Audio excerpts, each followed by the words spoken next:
be respectful of your time. Thanks so much. Questions, thoughts? How much more time do you have? Do you have to take off, Tom? No, I probably got another 15, 20 minutes. Okay. Ski, your thoughts, questions, insights? Yeah, this was amazing to me because prior to the session today, I wrote down some thoughts based on just looking at Leverage the Course and our conversation yesterday. And I wrote down that leverage is not just a course. It's a dynamic process. And that came from looking at it and, thinking about the art buddies and the remember yesterday I said something about the debrief session that we started, the call. Right. And how that could become a community. And that's really, because when you told me that you really weren't a master of leverage, it made me realize this is a process that you go through all the time. As you keep learning more and more about yourself and about leverage, you become more of a master with it. You're able to utilize it better to your advantage and the advantage of other people. And it's like, then when you started getting into this, what you got to do today, I was like, wow, like just the message was just hammered home even more because that's exactly where my mind was. It's interesting. Tom triggered a thought when I was in my mid-20s and building a sales force from one of the smallest in Illinois to one of the largest in the Midwest. Especially younger, people we brought on. I was in my 20s, so we brought on a lot of people in their 20s. And what we would do in recruiting is we would go ahead and send a thank you card, a gift certificate, and maybe, flowers or some type of gift to the parents of that individual that we recruited. Yeah. Because, by the way, go ahead. Sorry, No, go ahead. No, I was going to say, and along that same thing, when Tom was talking, it struck me. I heard Darren Hardy say, a company becomes the people it hires, not the plan it makes. And I thought, that's it. It's about the people. It's about the people who work for you. It's about the people you serve, internally and externally. And what's interesting to me is I'd never heard that story that Tom shared today about where they did a search and the ones that were successful found the people behind it, or the one where the gentleman said he was going to quit and the wife said, you're going to work. Like, I'd never heard that story ever. Whenever I do that, I'm like, does he purposely hold back these, like, amazing stories? Or, like, how many more does he have that is just like, wow? So it even goes... I'm old. What's that? I've been around I said I'm old. I've been around the globe a few times. I don't know. It's amazing. Paul, thoughts, questions, insights you have? A bunch today. It was probably, for me, the most emotionally charged call, which was pretty awesome. And what I wrote down, and this is probably, I've taken more aha moments. So goosebump moments, Mark. They were flying today. So the first is that since it's topical, which you guys and Ski was just talking about, I remember, and it's amazing what you remember when we start having these dialogues at InterFirst a million years ago. We did, our region did a send flowers to the account executive's significant others for no other purpose except to say thank you for allowing your husband, wife, whoever it is, to have this freedom and the ability to do this business. And it was the most impactful thing we could have ever done. And I forgot all about it until you and or Tom just told the story. So the second quick comment is that I started looking at this and I think Tom made the earlier point, this seems fairly complicated on the surface. And having been through every sales model in the world, the way I kind of look at this, and I'd like to get an opinion if I'm thinking of this right or not so right, is that it seems like leverage would be an active thing, an active process, but it really seems to be more of a passive process. So that, the whole question, listen, see, think, and then internalization, and then the solution part, it really is kind of, that epiphany is what stuck out in my mind. It like happens. It's not, going through, I need to ask these 5 questions, like need satisfaction or consultative. It's a really interesting process. And then my final, aha was, I liken this to a casino craps table. And I don't know if anybody has ever played in the casino or played that game, but it's a large table with a bunch of people surrounding it, screaming, yapping. There's just dozens and dozens of boxes and movements, and it is so intimidating when you get up to it for a new player. And then you break the game down to as simple as somebody throws a dice, and a number comes up, and let's say that number is 8. The entire object of the game, no matter how much activity and flurry is going around you, is to have that person throw an 8 before a 7. That's the game. It's that simple. And we tend to overcomplicate really simple things. So, yeah, those were my insights. So Nice. Today was pretty special. Nice. Elise, questions, thoughts, insights that you have?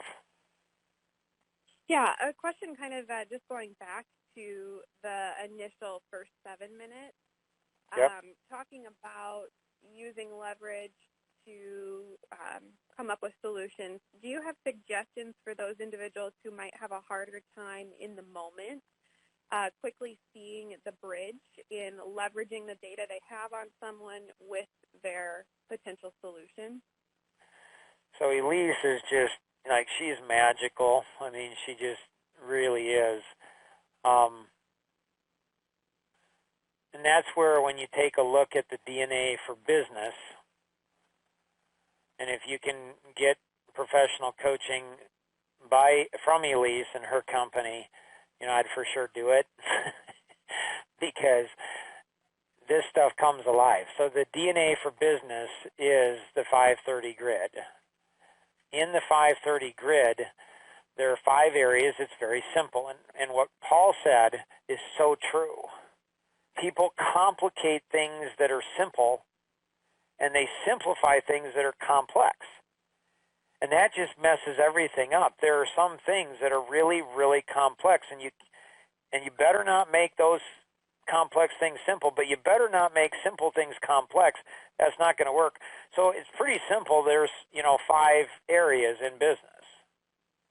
When you look at the 6 levels of proficiency, Box 2, Life Masteries asked me another great course to go through. It took me 49 weeks to figure out how to teach a 7-week course. It's called Sticky Messages. Unbelievable course. But anyways, and there's different courses Life Masteries has, and you could actually teach a course on one of these boxes, and it just comes alive. But you'll notice of the 30 boxes on the right that there's 2 of them that are highlighted. And Life Masteries had been bugging me to teach Box 8, Present Solutions, for probably 3-4 years. And I'm like, no, not interested. These 2 boxes are the only 2 boxes that make money. Ask questions and present solution. There's another 7-week course. It's Dollars in the Bank, and it's asking questions, a phenomenal course. When I went through that course, I'm like, you don't really, when you do Box 4, well, you don't even need Box 8. So what I did is I just diminished Box 8 for the last 3-4 years. It wasn't until about halfway through this course that epiphany hit me, and I said, oh my gracious, Mark, you've totally underestimated the power of box 8, and that's leverage. So I think, Elise, in answer to your question, people learning how to do the 30-minute strategy session, if somebody understood the power of the 30-minute strategy session and what it was designed to do, which is to sell nothing and to sell everything.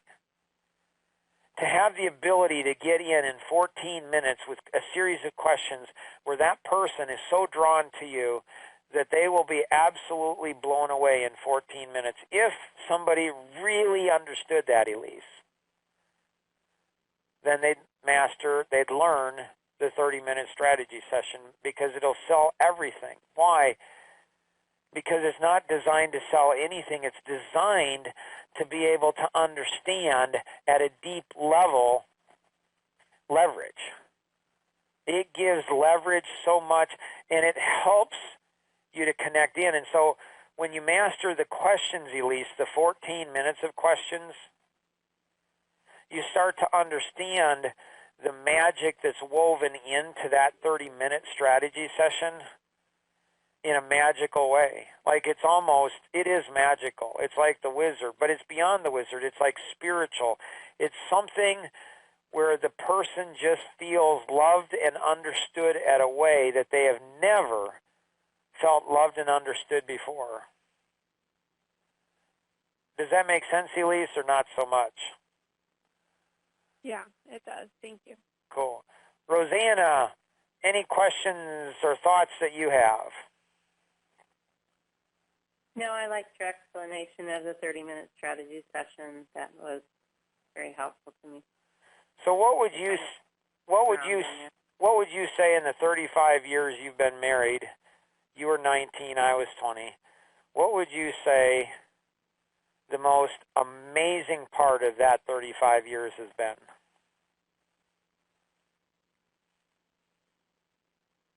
I'd say growing together as a couple.